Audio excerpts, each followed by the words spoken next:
Bueno, bienvenidos a esta charla en el marco de la Feria de Editores de la FED 2022, que tiene autores de la editorial Siglo XXI, es organizado por la editorial Siglo XXI, a quienes les agradecemos por este marco de debate, de intercambio de ideas, con tres autores que fueron convocados para responder una pregunta que claramente yo no tengo ni la menor idea de cómo responderla, pero quizás ustedes del otro lado se divierten escuchando cómo se desarrolla la respuesta colectiva a esta pregunta. ¿Tiene el peronismo algo para aportar o ya fue? Es el título de esta charla, y para eso estamos con Ernesto Semán, que es escritor y profesor de historia. Su último libro de la editorial Siglo XXI es Breve Historia del Antipopulismo. Está Mariana Gené, socióloga, último libro, La Rosca Política, ya está preparando un nuevo libro con Gabriel Bomaro, también con la editorial Siglo XXI.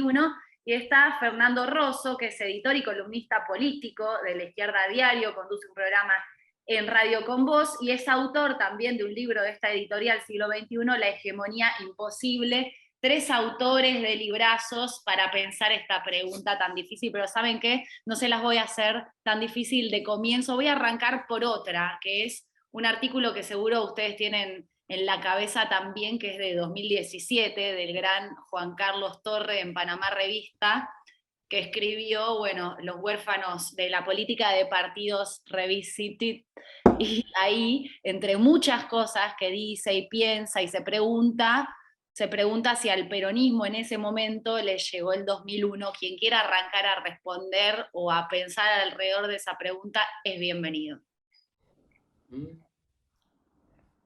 A ver. Mariana. Te está enfocando, Fernando, la cámara te está enfocando. Fernando Rosso arranca, ahí va, mira. Bueno,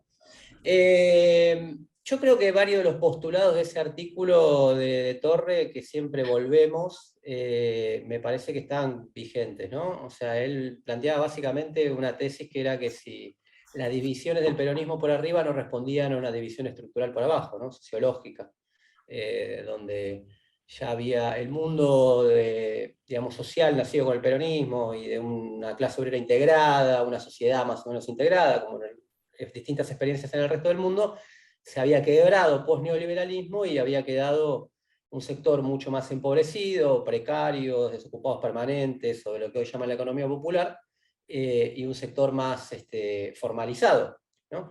Y me parece que eso estamos viéndolo permanentemente ahora, inclusive en los debates de coyuntura, ¿no? Las discusiones sobre los movimientos sociales y si el peronismo es laburo, como dijo Cristina Kirchner hace poco en uno de sus discursos, y qué significa eso. Y creo que esas internas siguen, esa división sigue marcando el ritmo de las internas políticas, ¿no? Y me da la impresión de que en el contexto internacional, digamos, que estamos viviendo, no solamente por la guerra, sino el contexto internacional en general, hace muy débiles las perspectivas de volver a integrar todo eso desde el punto de vista social, ¿no? Torres se lo preguntaba y decía, bueno, la política puede articular por arriba lo que está dividido socialmente por abajo, puede unir, puede soldar políticamente, y parecía que el Frente de Todos lo había hecho. El Frente de Todos había logrado la unidad de la mayoría, sino todos los integrantes del peronismo, ahora queda algún sector marginal, y ganó las elecciones, ¿no? Y después de 2 años de gobierno, otra vez perdió en 2021 las elecciones, estamos atravesando la crisis que estamos atravesando ahora, y me parece que el interrogante por lo menos es válido, aunque no...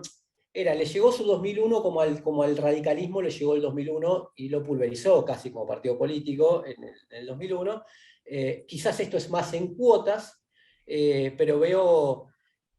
nunca hay que declarar el amor del peronismo porque se la han declarado, y sobre todo de la izquierda, y no quiero cometer ese error durante mucho tiempo, pero veo cada vez más limitadas las capacidades de reinvención, ¿no? Me parece que es el tema que está alrededor del cual se está mordiendo la cola la Argentina y el peronismo también, las capacidades de reinvención alrededor de dos cuestiones, digamos, signo de los tiempos y estructura de poder. Las dos cuestiones, que es como también una definición de Torre o de varios autores, las dos cuestiones están puestas en duda para tirar la pelota, ¿no? Mariana, ¿vos qué pensás? Sí, pienso que Pienso que en gran medida, por un lado, el título evocaba, ¿no? ese artículo de Torre, era como que el invitado obligado a nuestra fiesta del día de hoy, ¿no? Que de hecho, además de, digamos, pidiendo venir. Estaba pidiendo venir, ¿no? Juan Carlos, ¿no? Que es un texto brillante, digamos, si bien tiene un final en el que hace unas predicciones, como recién Fernando dijo que no las haría, digamos, y muchas veces las ciencias sociales cuando hacen las predicciones, digamos, se equivocan, si bien advierten cosas interesantes para decir, digamos, advierten trazos relevantes para comprender la actualidad y para pensar el futuro, pero cuando, y eso es lo que las ciencias sociales pueden hacer, diría yo, pero cuando intentan como pegarle el salto a decir lo que va a pasar, muchas veces se equivocan, y en ese texto, tal como decía Fernando, en ese texto que también fue publicado con el título Volverá el peronismo en un libro, ¿no? Al año siguiente, es verdad, porque esa conferencia de Torre tuvo lugar justo antes de las elecciones de medio término de Cambiemos, ¿no? En el mejor año, en el 2017, en el mejor año en términos de los indicadores económicos y sociales para el gobierno de Cambiemos, y en el que el peronismo estaba en su peor año, podríamos decir, ¿no? En el que estaba dividido y sin canales de comunicación posibles, ¿no? En el que Randazzo le había pedido un paso a Cristina, y Cristina no se le había dado y se había ido con Unidad Ciudadana, le había dejado el sello del PJ, y estaba el Frente Renovador también por la ciudad, estaba dividido en tres, que era también la cifra del éxito para Cambiemos, digamos, ¿no? Ese peronismo dividido era el que, junto con un año de crecimiento después de muchos años de recesión, aun cuando hubiera muchos problemas de por medio, era lo que posibilitaba pensar ahí si ese era el 2001 del peronismo. Después después de las elecciones de medio término de Cambiemos, vino la reforma previsional, la reforma jubilatoria, y de vuelta una potencia muy fuerte en las calles y en el Congreso, digamos, en las calles, en la movilización de los sectores populares, los sectores trabajadores, también del activismo de las clases medias, digamos, con las cacerolas, y una unidad que tuvo su traducción en el Congreso y que empezó, podemos decir, a sentar las bases de lo que después más tarde, eso, digamos, ya para 2018, cuando el libro se publicó y decía volverá el peronismo, ya Cambiemos, digamos, ya el macrismo estaba realmente en problemas, ya después había empezado la crisis económica, la vuelta al fondo, en fin. En ese momento tenía gran sentido, y después, como para retomar lo mismo que dice Fernando, ¿no?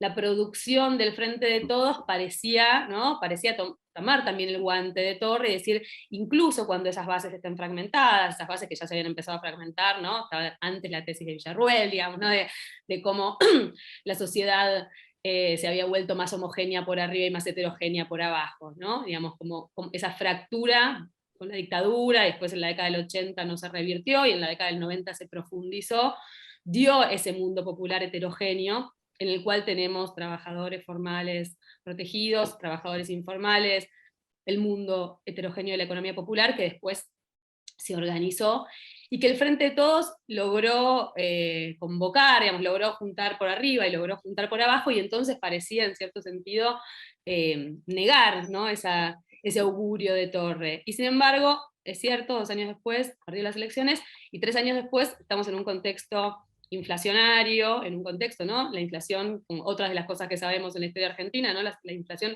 acorta los horizontes de todos los proyectos, y, digamos, y acorta la paciencia de todos los sectores, porque acorta también nuestra certidumbre más primaria, digamos, y la supervivencia como de grupos sociales.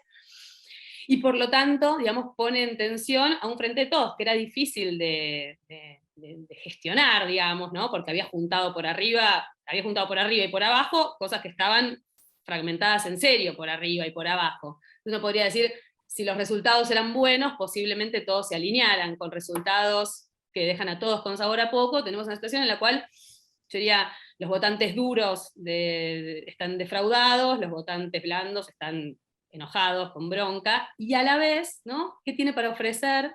Ya le paso el puente a Ernesto, ¿qué tiene para ofrecer el Frente de Todos? Estoy de acuerdo con que pensar eso en un momento de crisis es muy difícil, ¿no? En los momentos de crisis, digamos, muchos se ven como tentados de declararle la muerte, o de, bueno, no tienen nada para dar, porque es verdad que está en un momento como de gran confusión. Uno tiene la sensación de que es un momento de confusión y de disputas internas sin canales de resolución a la vista. Sin embargo, también es cierto que el peronismo representa algo y representa cosas, y que en el espacio político bicoalicional que tenemos ahora no hay que quitarle tampoco la importancia que tienen las identidades políticas negativas, ¿no? Digamos, la oposición frente al otro proyecto que también, digamos, tiene sus problemas, digamos, pero no importa, no estamos hablando de esos hoy, digamos, pero algo, digamos, de su resiliencia quizás también se marque en la oposición frente a ese otro proyecto, frente al miedo a ese otro proyecto, como de algunos ciudadanos, y quizás en algún momento, digamos, con indicadores económicos menos problemáticos que los actuales, podrían pensar, ¿no?, en armar algo frente a ese otro proyecto que también se muestra muy poderoso. Lo cierto es que ahora yo diría que vemos un estado de confusión muy grande. Pero digamos, y voy a Ernesto con esta pregunta, esto del peronismo representando la gobernabilidad, la justicia social, ¿cómo te suena hoy con el Frente de Todos?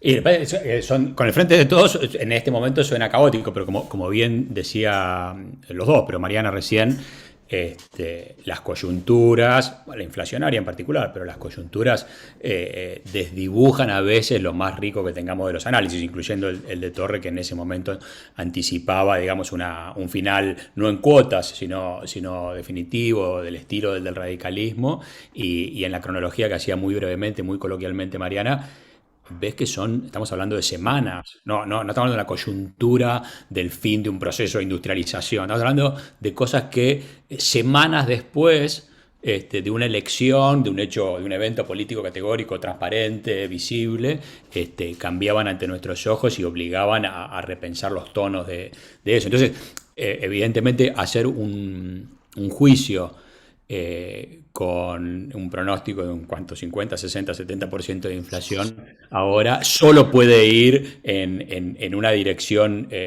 previsible respecto de la pregunta esa. También la cuestión de la gobernabilidad con la relación con el peronismo te lleva a la otra cara, ¿no? Lo de Torre, como decía Fernando, se encuadra mucho también con la tonalidad que tienen o tenemos desde la izquierda de pronosticar permanentemente el fin del peronismo. Lo de la gobernabilidad va para el otro lado, ¿no? Que ese peronismo no va a desaparecer nunca. El peronismo gana siempre todas las elecciones. Ustedes son muy jóvenes, pero yo soy de la generación que entró a la política en el 83, yo tenía 14, 15 años, no entendía mucho de política, pero lo que me acuerdo es que todo el mundo decía, bueno, el peronismo va a ganar.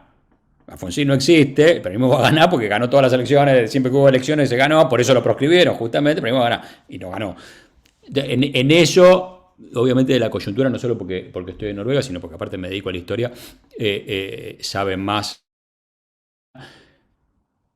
Pero la historia, digamos, uno no puede transformar la historia en una cosa prescriptiva y suponer que porque pasó va a pasar. En eso a mí quizás me parece interesante lo que decían ellos, para ver la coyuntura de hoy, sería interesante tratar de releer y discutir las razones del triunfo del Frente de Todos del 2019. Porque quizás ahí hay mucho menos del eterno retorno del peronismo, de la imposibilidad de derrotarlo, etcétera, etcétera, y más de algo que dijeron los dos, de un voto de protesta ante una situación de declive, y un voto de protesta que se hace con los instrumentos realmente disponibles, que en ese caso era claramente peronismo, por un montón de decisiones virtuosas que en ese momento lo transformaron en una alternativa posible, etcétera, etcétera, pero que quizás tenían menos que ver en el espíritu de los votantes con manifestar, ahora sí volvemos a un partido que sabe gobernar, y que no solo sabe gobernar, sino que puede entender la esfera de los derechos para esa base social heterogénea, de una forma que el resto no puede, y que se tenía menos que ver con eso y más con la única opción disponible para hacer un cambio de gobierno en ese momento era esa, ¿no? Y lo que en ese sentido, digamos, lo que ofrecía era un instrumento de castigo, más que una política que después, obviamente, se complican no solo por la situación económica heredada y los errores eventuales que pueda haber tenido la administración, sino también por el COVID. Ahí lo que el peronismo ofrece, la idea de lo que ofrece el peronismo, uno podría separar los dos puntos que planteaste vos y ponerlos en dos lugares distintos, ¿no? Lo de la gobernabilidad y lo de la justicia social. Porque es cierto que quizás ofrece dos cosas que pueden ser insumos interesantes o competitivos, pero que no sé si son compatibles entre sí en relación a la gobernabilidad y a la justicia social. Las frases, esto que mencionó Fernando, creo, de Cristina, de que el peronismo es laburo, las frases más históricas del peronismo, de volver a la cultura del trabajo, chocan, o sea, tienen algún tono de una profunda ignorancia, militante, no de desconocimiento, ¿no? Sino de ignorar la enorme heterogeneidad en la que se mueve la política, en la que se mueve la sociedad hoy, en el cual hay enormes sectores que por generaciones se relacionan con los ingresos y con los consumos en modos muy distintos a lo que se entiende por la cultura del trabajo, con el peronismo. Si el peronismo es laburo, que no puede ganar nunca más una elección, porque hay muchas otras cosas, aparte de lo que se significa con el laburo. Entonces, hay ahí una idea, digamos, que me parece muy problemática. Pero por abajo, quizás mucho de lo que expresan esos sectores heterogéneos, pero también políticamente organizados, algunos de forma incipiente, otros de forma más desarrollada a lo largo del tiempo, también pueden incorporar, seguramente incorporan, legados del peronismo, que más allá de lo que la izquierda en muchos sentidos reclame, demande y promueva, que son desde el peronismo donde han surgido, donde se han formulado de forma más consistente a lo largo del tiempo los reclamos por la expansión y la permanencia de la expansión de derechos, sobre todo económicos y sociales. Entonces, es posible que haya contribuciones en los dos sentidos que vos planteabas. No sé si son compatibles entre sí, ¿no? ¿Qué tiene para aportar el peronismo hoy, Fernando? Sí, escuchándolos, a mí siempre me gusta contar una anécdota para ver algunas de las cuestiones de lo que le falta hoy, ¿no? Para ver qué es lo que le queda. Que a mí me llegó, por lo menos se narra en el folclore peronista, que estaban reunidos los oficiales del GO, el Grupo de Oficiales Unidos, que hace el golpe el 43, de la cual emerge la figura de Perón. Esto no se lo cuento a ustedes, sino para alguien que está escuchando, ¿no? Digamos, vicio radial de explicar todas las cosas. 17 de octubre, elecciones del 46 y Perón. Y estaban reunidos los militares del GO y Alemania, ellos eran más bien pro-alemanes, ¿no? Y Alemania no le estaba yendo muy bien en la guerra, y estaban por perder, y perder ya no era de peronista en ese momento. Entonces, uno de los militares dice, bueno, mira, tenemos que revisar la posición de apoyar a Alemania porque va a perder. Entonces otro que quería mantener los principios, de alguna forma, dijo, no, de ninguna manera. Tenemos que declararle la guerra a los aliados, a Estados Unidos y a Rusia. Y el general Perón le dijo, pero no, capitán, ¿y si les ganamos, qué hacemos? Esa fue la pregunta de Perón. Y me parece que, sea verdad o no sea verdad, no sé de dónde la saqué, pero me parece que habla de alguna de las cuestiones de la flexibilidad y el pragmatismo, ¿no? Que es una de las cuestiones de la resiliencia del peronismo. Me parece que eso le está costando en los últimos tiempos. Quizás estamos en la coyuntura, y abro la pregunta, ante un giro, que yo lo veo cuestiones llamativas en Cristina Kirchner, ¿no? Reunión con Melconian, con un economista neoliberal, puentes con el núcleo duro de la CGT, que era el que más lo que más lo cuestionaba, esta discusión de alguna manera explícita o implícita contra los movimientos sociales, que es, si se quiere, su base de sustentación histórica. Quizás está haciendo ese giro pragmático, pero me parece que la falta de flexibilidad por esta cuestión de signo de los tiempos es una de las cosas que le falta, digamos, ¿no? En el último tiempo. Y por otro lado, esto de partido del orden, para decirlo en líneas generales, que también está puesto en cuestión hoy, ¿no? Porque decíamos, bueno, se decía, el peronismo viene y arregla lo que hacen, otra vez el peronismo tiene que venir a arreglar lo que hacen mal los otros. Cuestión que, paréntesis, a mí me pareció buena una intervención de alguien que dijo, no me parece muy bueno eso porque nuestro programa se reduce a arreglar lo que hacen mal los otros. Yo como peronista, decía esta persona, no, pero bueno. Pero le ponía en orden la cuestión. Flexibilidad ideológica, capacidad de salir de las crisis, capacidad de ordenar la cuestión, como sea. Menem inclusive lo hizo a su manera, ¿no? Y fortaleza electoral. En el 2021 fueron unidos todos las fracciones del peronismo, y sin embargo, que era una de las discusiones históricas de los últimos 10 años. No, bueno, pero 2013 y Massa no estaba afuera, 2015 y tales estaban afuera. En este último estaban todos, incluido el fantasma del peronismo de Córdoba, ¿no? Que siempre está orbitando, acecha en su autonomía, Córdoba la esquiva, ¿no? Como le dice Jorge Asís, bueno, y tiene también su propio peronismo. Y me parece que eso también también está puesto en duda. Y lo otro es la capacidad de concesiones a los sectores populares, de algún tipo de beneficio social a los sectores populares, que inclusive también a un costo altísimo, el propio Menem también, cuando empieza el crecimiento económico y hace esa alianza de clases que se decía en ese momento, que va desde el Recoleta a la Matanza por el crecimiento económico, destruyendo el país, desde mi punto de vista, estructuralmente, ¿no? O sea, vendiendo, el apoyo a la abuela, todo lo que sabemos, ¿no? Pero, y sin embargo, tenemos 2 años de gobierno peronista que alguna coyuntura, un mes, el salario le ganó a la inflación en un mes, digamos, en los primeros momentos, y sin embargo, un deterioro que continúa y que viene, se suma al deterioro de los 4 años de Macri, ¿no?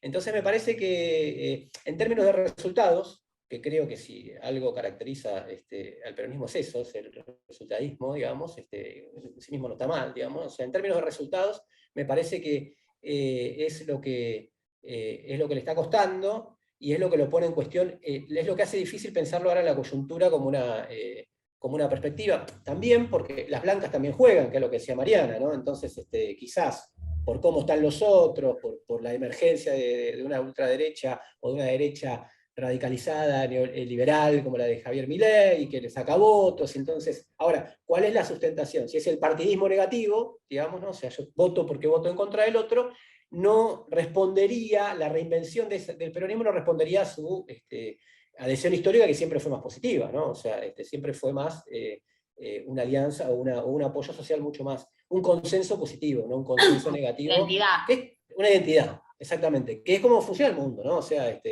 todo el mundo está funcionando de esa manera, pero bueno, estamos en la Argentina y estamos discutiendo esto, ¿no? Bueno, nosotros, Ernesto no está, pero lo sigue muy de cerca. Es como si estuviera, sí. Es como si estuviera, claro.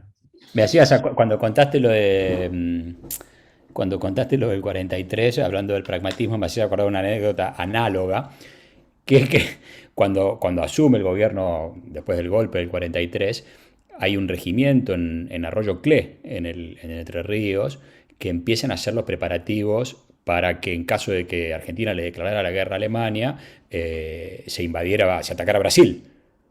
Claro. Que era el aliado, el único y el más fuerte aliado en América Claro. Latina de Estados Unidos. Y medio como la leyenda de los locos estos, de los soldados que siguen en la guerra, en la selva sin enterarse de que terminó, el regimiento sigue entrenando, se arma un equipo de caballería muy fuerte y muy bien entrenado, aun cuando la decisión de hacerlo ya pasa al olvido, hasta que se entera Perón. Están todos locos, esto no vamos a hacer ni mamado. Entonces sí, claro, el pragmatismo, ese sí es parte, eso es una de las cosas, detesto la palabra, la expresión del el ADN del peronismo o algo por el estilo, Claro. pero es una parte intrínseca en general de la dinámica. Me da la impresión de que el kirchnerismo, y dentro del kirchnerismo el rol de Cristina, en general, pasando estas excepciones que marcabas vos, es de lo menos pragmático, digamos, ¿no? No quiero ir mucho como a la parte de las noticias y de la actualidad, pero hay una frase que no sé por qué se me vino para preguntarles como concepto qué piensan. Guillermo Moreno en una entrevista dijo, Alberto Fernández, entre todas las cosas que dice, Alberto Fernández está terminando de matar al peronismo. Digo, porque da vueltas sobre lo que estamos charlando. Sí. Sí, Mirá el filósofo que nos trajo. Mirá el filósofo que nos Oh, trajo. Fuimos de Juan Carlos Torre, Todo. fuimos de Torre a Moreno Moreno, en 32 minutos. Hablamos de todo. Sí, tal cual, pasamos por todos los registros. Yo diría que quizás algo también de lo que se dijo hasta ahora tiene que ver con esa, digamos, con esa vocación de castigo, ¿no? Digamos que también se hablaba de eso cuando fue la elección de Cambiemos, ¿no? Como la elección de Macri, o sea, muchos de los que trabajaron, ¿no? sobre derechas en América Latina, ¿no? La pregunta de hasta qué punto era un giro a la derecha, todos los gobiernos que después del fin del giro a la izquierda, digamos, ¿no? Del desgaste de distintos gobiernos de izquierda y el fin del boom de los commodities y lo que sabemos, vinieron esos gobiernos de derecha, y después como hay bastante consenso en decir, no fue tanto un giro a la derecha como unos cambios de gobierno que tenían que ver con castigar, ¿no? Digamos, como ciclos que estaban mostrando signos de agotamiento y no podían reinventarse, ¿no? No podían, como problemas macroeconómicos que empezaban a ser más pesados, problemas de escándalos que empezaban a mellar bastante fuerte en algunos sectores sociales. Y en ese sentido, como pareciera todavía, ¿no? Que estamos en una situación de péndulo, esta situación de empate, que ya también conocemos tanto como en la sociología política y la historiografía argentina, ¿no? En la cual tenemos, ¿no? Para nombrar el gran libro también de Fernando acá, ¿no? Esta idea como, ¿no? de hegemonía imposible, esta idea, ¿no? de que pareciera por un momento que todos los problemas estructurales y como centrales de la Argentina siguen vigentes, que no encuentran una solución, ¿no? Como encuentran como unos parches y no terminan de solucionarse, y por lo tanto también todos los sueños, todos los proyectos siguen vivos, ¿no? Todos vienen digamos, y pueden volver a proponer que su programa funciona. Y yo lo que veo en cierto sentido como ese pragmatismo, no pragmatismo, esa resiliencia, no resiliencia, pareciera de los distintos actores, pareciera también, de los distintos actores políticos, digo, pareciera por momentos haber como una evocación a las mismas soluciones para problemas que sin embargo han cambiado, ¿no? Como bien decía Ernesto, ¿no? Digamos, si el peronismo es laburo, bueno, entonces cuidado con ganar elecciones, digamos, si nos referimos a laburo con un sector, una clase obrera, un sector trabajador integrado con derechos al cual hay que representar, como los viejos partidos laboristas, bueno, ese mundo no existe más, y en gran medida, digamos, el mundo ha cambiado, y por momentos también, para volver a la coyuntura, no sé si a Moreno, pero sí a la coyuntura de las cosas que escuchamos ahora todos los días, ¿no? Pareciera que muchos actores se enojan por no poder hacer lo mismo, ¿no? Digamos, como, bueno, o sea, ni hablar, como Macri era, bueno, ¿cuál es la autocrítica? Había que ir más rápido, ¿no? No hay que hacerlo en 100 días, hay que hacerlo en 100 horas, ¿no? Digamos, como esa, pero uno también lo ve, digamos, como en el kirchnerismo más duro, por ejemplo, ¿no? Como, bueno, déjennos hacer de vuelta como lo que hicimos y funcionó tan bien, porque es cierto. Exacto, ¿no? Porque bueno, ¿quién no tiene ilusión, digamos, por momentos de volver a esa década en la cual, digamos, como tantos indicadores sociales eran tan auspiciosos, en las cuales, digamos, parecía realmente, ¿no? Veníamos del 2001 y había, digamos, había un reverdecer de la política, y también había como signos como de mejora del bienestar innegable en muchos ámbitos, digamos, ¿no? Tanto en el trabajo formal como en el mundo popular, organizado, inorganizado, digamos, ¿no? Como políticas sociales amplias, aumento del salario real, digamos, bueno, claro, ¿quién no quisiera volver? Y a la vez, bueno, así como el mundo del trabajo cambió, las condiciones macroeconómicas de la Argentina hoy son otras, digamos, ¿no? Estuvo el COVID, estuvo la deuda, es verdad que uno puede decir, ¿no? Bueno, la política tiene que poder pensar de qué manera, ¿no? Inventar un nuevo horizonte, digamos, pero de qué manera, qué de esos, como, qué pujas de poder pueden presentarse para hacer un escenario que sea razonable, que sea posible para poner un nuevo proyecto sobre la mesa. Lo cierto es que probablemente haciendo lo mismo y llorando sobre el pasado que se fue, sea difícil a los dos lados, digamos, del bicoalicionalismo argentino que tenemos hoy en día, dar con la solución. Y también, digamos, y también negando el tipo de actores sociales con los que trabaja, digamos, ¿no? Los bueyes con los que ara, digamos, ¿no?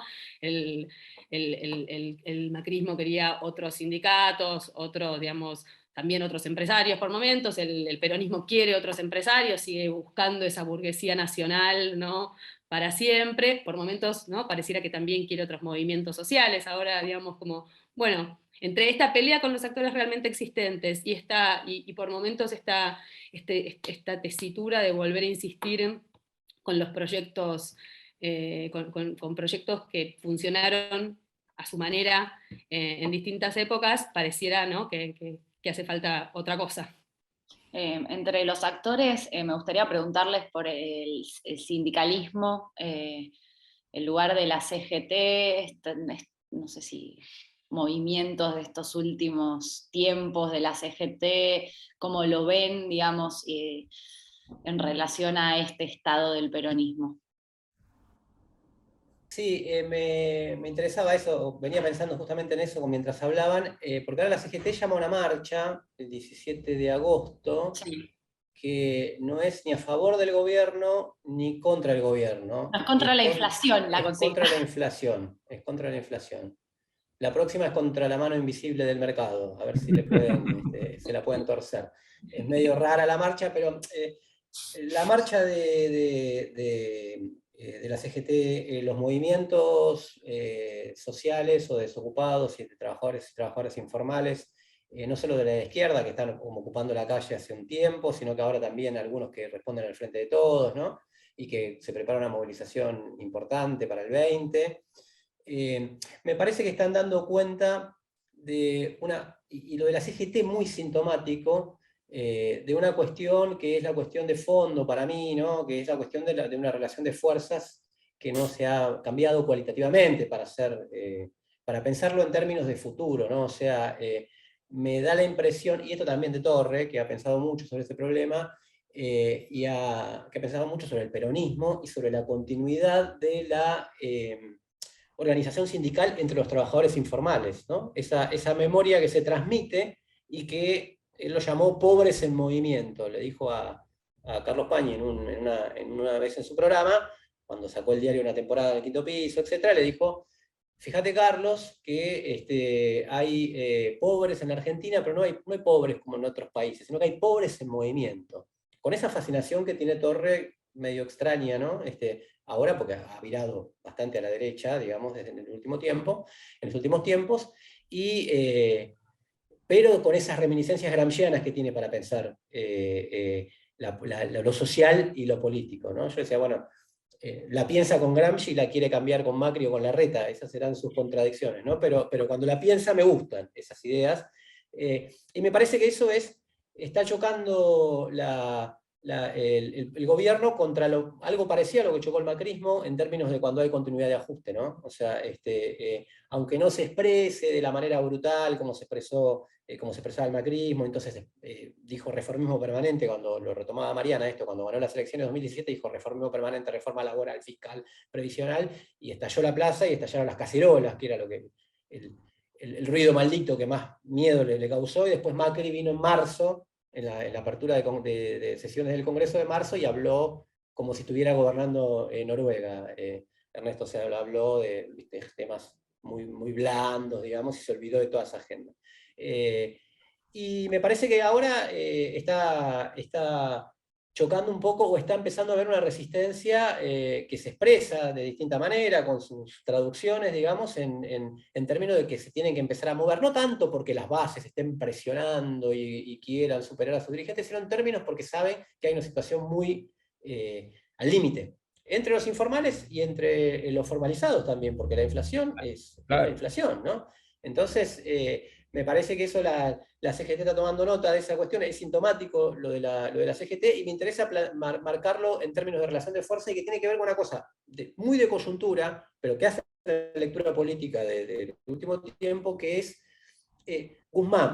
Martín Guzmán, que renunció. ¿Cuál fue el problema? Una gran parte del círculo rojo politizado dice no lo apoyaron políticamente. Entonces, como no lo apoyaron políticamente, Guzmán se tuvo que ir. Y para mí lo que no tenía Guzmán era respaldo social a su programa económico, digamos, ¿no? Que se expresó en el rechazo de las elecciones de 2021, 2 años de ajuste, ¿y por qué lo rechazaron, digamos? Por eso veo complicado lo de Batakis, que hace como un guzmanismo por otros medios, ¿no? Ahora, y y fue de hecho la que más rápidamente generó la reacción de, aspiraban a que tenga otro discurso, y como condicionado, como dice Mariana, por el Fondo Monetario, por la deuda, por la restricción externa, por todas las crisis que tiene la Argentina, con un estrecho margen para plantear, si se plantea siempre en esos términos, o sea, si no decir, bueno, vamos a atacar estos poderes reales o estos otros, empieza a mostrarse en las calles, que para mí es donde siempre surgieron las cosas más interesantes de la política argentina y en general, alguna posibilidad de cambio de ahí, ¿no? Que después tendrá la traducción política que tendrá, ¿no? Ernesto, ¿vos qué ves de la CGT, de esta lectura que está dejando Fernando? Me quedaba pensando en una de las varias cosas interesantes que dijo al pasar, que quizás el dato más relevante, no solo por la magnitud, sino por el cambio del proceso inflacionario actual, es que por primera vez de forma tan significativa son los trabajadores formales, organizados y en muchos casos sindicalizados los que están entrando debajo de la línea de pobreza, ¿no? Entonces ese proceso de transformación que todos nosotros estamos describiendo, que obviamente tiene un punto fuerte en el 89, pero que en muchos sentidos viene desde los 70, adquiere acá un rulito más. Entonces ese campo, por un lado ese campo de los pobres es aún más heterogéneo que lo que era no hace 5 años, sino hace 5 meses. Y por otro lado eso tiene necesariamente presión en la forma en la que eso se expresa políticamente. No en el sentido, como me parece que correctamente decía Fernando, de que haya una presión desde las bases, en el sentido... ¿Cómo? No, que no es que están reclamándoles. No, pero que hay un manifiesto rechazo al camino elegido, digamos, ¿no? Lo que dice él, más aún uno podría pensar al revés, que no solo no había una lucha política contra Guzmán, sino que en muchos sentidos los distintos sectores políticos, incluido la CGT, resistieron todo lo que pudieron criticar, lo que si hubieran sido por ser más sensibles o más transparente la transmisión respecto del nivel de desánimo, hubieran sido aún mucho más enérgicos o lo hubieran sido mucho más temprano. En ese sentido, dirigencias o grupos, sobre todo como la CGT, aparecen como factores claves para mantener un equilibrio que es en ese contexto muy precario, ¿no? Ahora, tanto la CGT como bien decían antes ambos, ¿no? Como las dos coaliciones, trabajan a nivel del discurso público, trabajan en un imaginario que en serio yo creo que no, y esto incluye ahora a amplios sectores del trabajo formal, construyen una narrativa respecto de un país que no solo no existe, sino que tampoco es referencia inmediata para un enorme sector de sus votantes, ¿no? Me parece que el macrismo y en muchos sentidos las distintas facciones del peronismo tienen una referencia retórica, incluyendo esta del mundo del laburo, que es la Argentina del 45 y el 69, ponele, ¿no? El principio de los 70.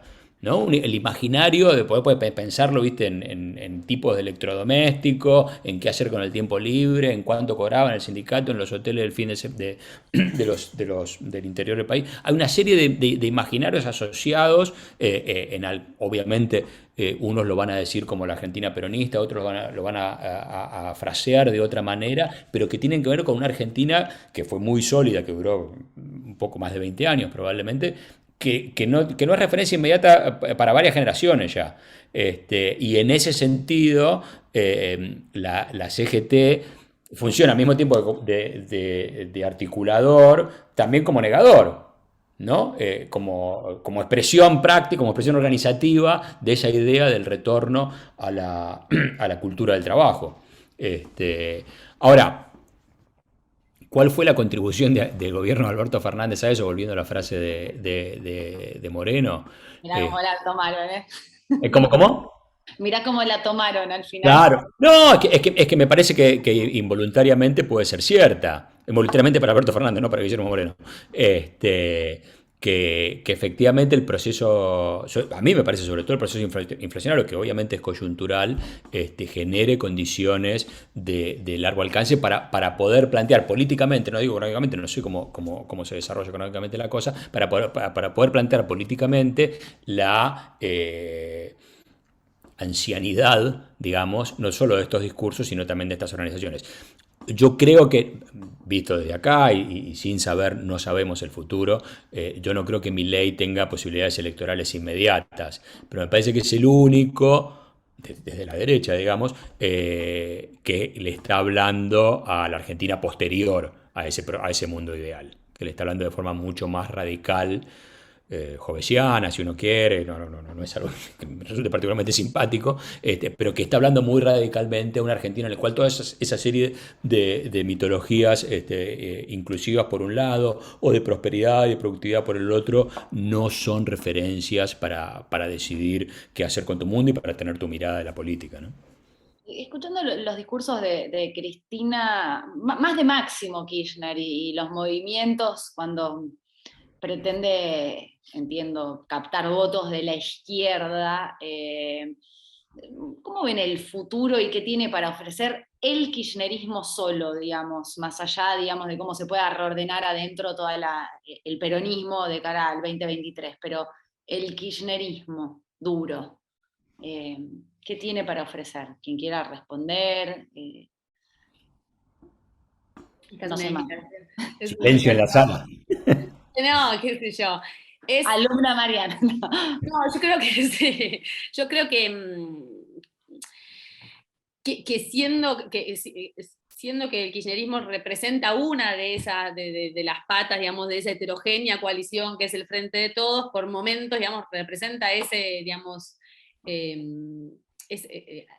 la continuidad con ese segundo gobierno de Cristina, digamos, ¿no? Como con cierta radicalización como del kirchnerismo, y en ese sentido, como diría que por momentos ensaya como cuidar a ese electorado también, ¿no? Hablarle a esa base, hablarle a ese conjunto de referencias que van a estar como ya muy incómodas, muy molestas, muy cansadas, digamos, de lo que el gobierno tiene para ofrecerles, entonces va a buscarlos en términos retóricos también, y también es cierto, sí, por momentos coquetea como con la izquierda, porque es verdad que Fernando nos contó esta parte como del derrotero de Cristina, nos puede contar como hubo otros gestos, digamos, del kirchnerismo, así como estuvo el gesto como de juntarse con Melconian, también hay otros gestos más fuertes hacia la izquierda.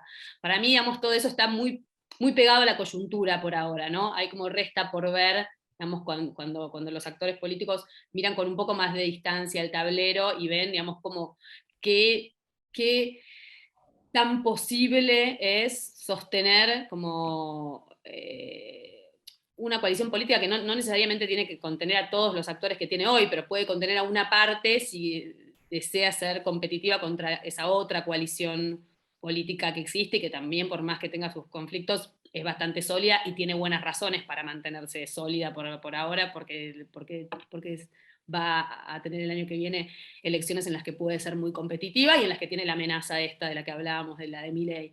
Entonces, es difícil pensar por ahora como en un kirchnerismo solo, digamos, y no pareciera haber muchos indicios, o sea, es verdad, porque si uno se queda muy de cerca mirando como los ruidos de la coyuntura, hay momentos en que parece que, ¿no? Que es increíble que las cosas no se rompan, digamos, ¿no? Cuando uno mira el día a día de la política argentina, y después lo mira con un poco de distancia y, ¿no? Todo como vuelve a ordenarse un poco, con lo cual yo creo que la hipótesis esa como el kirchnerismo solo es difícil de pensar, en cambio sí podemos pensar a qué organización social importante, numerosa, que fundó en el Estado y que sostuvo fuera del Estado el kirchnerismo le está hablando, a qué bases, a qué identidad política fuerte también, ¿no? Digamos, obviamente no mayoritaria, pero también fuerte, le está hablando y está intentando como recomponer o, digamos, contener, aunque sea simbólicamente. Veo mucho más eso que la posibilidad de electrones libres. Igual, bueno, hice lo que no había que hacer, ¿no? La de Torre, la de adivinar el futuro.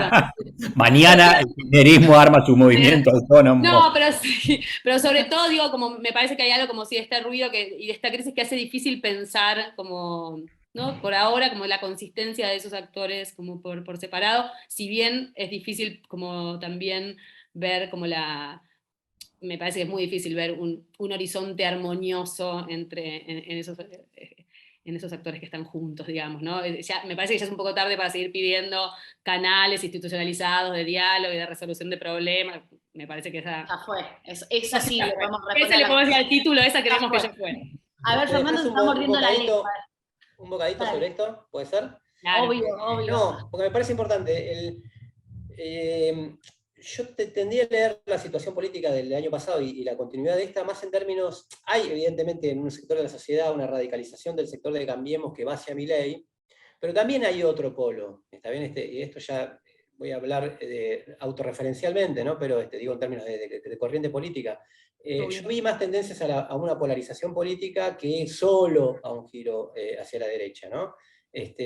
Y por lo que preguntaba Cata específicamente, al kirchnerismo y a Máximo Kirchner en particular, el porcentajes de 8 o 10% de la izquierda en los centros conurbanos, en La Matanza, en Moreno, en Lomas de Zamora, además de fenómenos como el de Alejandro Vilca en Jujuy, que sacó el 25% de los votos, no es tan estridente como para pasearlo como Milei y llevarlo a todos sus programas de empresarios amigos, etc. Pero es un fenómeno político que en Jujuy, nada menos, existió, y yo creo que existe también, no con menos prensa, digamos, pero todo un sector que va de centro izquierda a izquierda, que hace al otro polo de esta discusión. Me interesa más en términos de composición ideológica, también, aunque yo creo que porosamente la sociedad argentina ha girado más a la derecha de los consensos históricos que tuvo, pero no en términos tan unilaterales, ¿no? Y creo que eso tiene expresión desde personas que se referencian en el kirchnerismo de una perspectiva de izquierda, en general, amplia,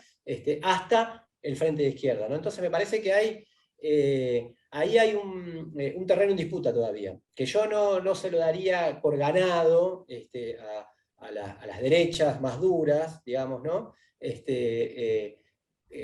Porque a Milei le falta mucho para transformarse en un Bolsonaro, ¿no? Inclusive quizás, y a la Argentina le faltaría cambiar mucho para transformarse en el país que permitió que emerja la figura de Bolsonaro, ¿no? Quizás Patricia Bullrich, si hay una alianza de ese tipo, porque aparte tiene, digamos, relaciones íntimas con sectores de poder reales, inclusive las Fuerzas Armadas, las Fuerzas de Seguridad, ¿no? Que donde están los fierros. Y me parece que hay más, yo lo pienso más en términos de polarización política, y que ahora, si esto que planteaba anteriormente se empieza a dar, que hay más calle, que se empieza a oír otra voz, que empiezan a plantearse a su manera y con su narrativa las demandas de los sectores mayoritarios, eso se puede equilibrar un poco, y bueno, lo que se puede prever es pelear hacia el futuro, ¿no? No se puede prever mucho más, pero me parece que yo equilibraría desde ese punto de vista para pensar el escenario de conjunto, ¿no? Porque nos quedan 10 minutos máximo, tenemos que ir cerrando, y yo le prometí a la gente que nos está escuchando que ustedes iban a responder la pregunta que no me hago cargo, nos convoca la editorial Siglo XXI a preguntar qué tiene el peronismo, si tiene algo para aportar, o si el peronismo ya fue. O sea, hay dos preguntas adentro de una, y me gustaría quizás como una reflexión que puede quedar con preguntas abiertas de cada uno, vamos uno por uno y le damos como un cierre a esta charla. Quien quiera arrancar, me parece que estás ahí nominado, Ernesto, para arrancar. Ok. No, a ver, a mí me parece, y me parece que destila un poco de la charla también, que hay un aspecto en el cual el peronismo ya fue, entre comillas, que es la idea de su invencibilidad y la idea de su capacidad, al menos, salvo desde el punto de vista tautológico, digamos, su capacidad de gobernar y de rehacer lo que otros deciden. Me parece que eso está relacionado con su permanencia en el Estado de forma precaria, no con un ADN en particular, y con esta posibilidad efectiva de que de momento, en algunos casos hacia el centro, pero también hacia la izquierda, por ahora, aparece como la herramienta desde la cual se puede contener al otro o castigar al otro. Pero fuera de eso me parece que como alrededor de esa mitología, me parece que el peronismo ya fue, y me parece que ya fue hace bastante tiempo.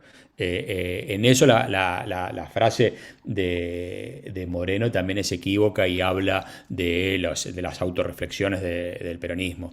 De los candidatos, o sea, desde el 74 hasta acá, desde Perón hasta acá, los candidatos que el peronismo abrazó con vigor, el peronismo como institución y como partido, el único que ganó fue Menem, la verdad. Todo el resto o perdieron o fueron candidatos que el peronismo de distintas formas soportó, toleró, de buen o de mal, en muchos casos de mal grado. No fueron la expresión de esa combinación de la organización política en relación con el movimiento obrero organizado, etcétera, etcétera, que uno podría imaginar.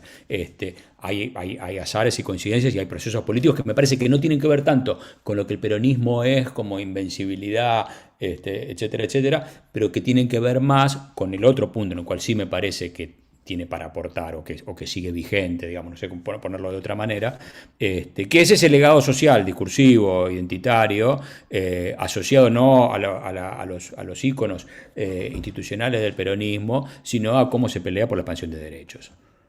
En eso, por eso a mí me parece equívoco y curioso los movimientos del kirchnerismo adentro del gobierno, sus referencias de tensión con las organizaciones sociales, etcétera, etcétera. Me da la impresión de que en todos esos sectores, que eventualmente pueden manifestarse por fuera de las opciones electorales del peronismo, prima o está muy, muy presente una idea de entender cómo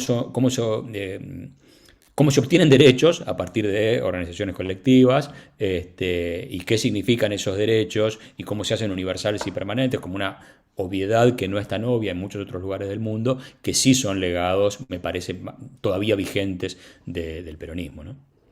Mariana. Sí, yo diría que en este momento el peronismo tiene un gran desafío, digamos, ¿no? Lo vemos en un estado como de ebullición y en un momento como de la gestión, en el cual, bueno, en este momento, en todo lo que estuvimos diciendo en esta charla, ¿no? Este momento inflacionario, que tiñe, digamos, inflacionario y a la vez de disputas políticas internas, que es como el tono del momento, y entonces hace que esta pregunta sea posible, más allá del modo en que lee el presente, del modo como desfasado en el que, pero yo diría ese modo desfasado, ese modo así como de la segunda posguerra, ¿no? Como decía Ernesto, como gran parte como de los líderes políticos siguen hablando de esa manera, ¿no? Ese quizás sea como un clima de época y sea como un paso más, pero sobre todo este contexto es crítico para el peronismo. Yo creo que seguramente tiene para ofrecer, por todo esto que acaba de decir Ernesto, no por una identidad perenne que se mantenga igual a sí misma, ni por esas bases populares que le pertenezcan, ni nada por el estilo, obviamente que no, pero sí digamos, por el cuadrante del espacio político que ocupa en este momento, digamos, y por la larga historia que tiene detrás, en esa ampliación de derechos, en esa puja por el bienestar construido de distintas maneras, seguramente tenga para ofrecer en el futuro, pero va a tener que atravesar como este momento crítico del cual probablemente no salga igual a sí mismo. Fernando. Sí, yo cambiaría la pregunta, no cambiaría la pregunta, reformularía la pregunta. Quizás pueda... estás corrigiendo a la editorial siglo XXI. Sí, quizás pueda mantener la famosa resiliencia. La cuestión es a qué costo, ¿no? Por ejemplo, el Partido Laborista en Gran Bretaña se mantiene como Partido Laborista. Ahora, se mantiene dentro de los cánones, se mantiene con su nombre, ¿no? Digamos, se mantiene dentro de los cánones de lo que Thatcher dijo alguna vez que fue su mayor éxito político, ¿no? Dice, ¿cuál fue tu mayor éxito político de tu vida? Tony Blair y el nuevo laborismo, dijo. O sea, obligamos a nuestros oponentes a cambiar sus ideas. Thatcher, que había hecho la guerra de Malvinas, había reformateado el mundo junto a Reagan, dijo, lo mejor que hice en mi vida fue Tony Blair. Entonces a mí me parece que si vamos a la historia larga del peronismo, que por algo estamos acá y nos interesa pensarlo, ¿no? Que es esa ciudadanía social de los que estaban económicamente incorporados pero políticamente excluidos, venimos de una larga historia postdictadura, si se quiere para acá, de exclusión, ¿no? De ciudadanos de segunda o de ciudadanos socialmente de segunda cada vez más. Inclusive la discusión de la renta universal es también, algunos lo toman como un derecho y uno no puede no apoyarlo, todo lo material inmediato que pueda mejorarle la vida a las personas, pero también es una institucionalización de kelpers, ¿no? Trabajadores formalizados y trabajadores informales que cobran la mitad, digamos, ¿no? Entonces, me parece que en esa historia larga, de la cual el kirchnerismo fue un impas y de recuperación de conquistas, en diálogo con el 2001 y producto del 2001, me parece que las banderas históricas, independencia económica, soberanía política, justicia social, llegando al 50% de pobres, ¿dónde quedan? Digamos, ¿no? Desde ese punto de vista. Entonces, capaz que puede sobrevivir como estructura de poder, como no le ha pasado a otros movimientos parecidos en Latinoamérica, en Brasil, en México, en Perú, ¿no? Quizás sí. La cuestión es, en términos de sus banderas históricas, de su vínculo histórico, me parece que eso está mucho más puesto en duda. Pero para ser elegante, creo que estamos en un momento en el cual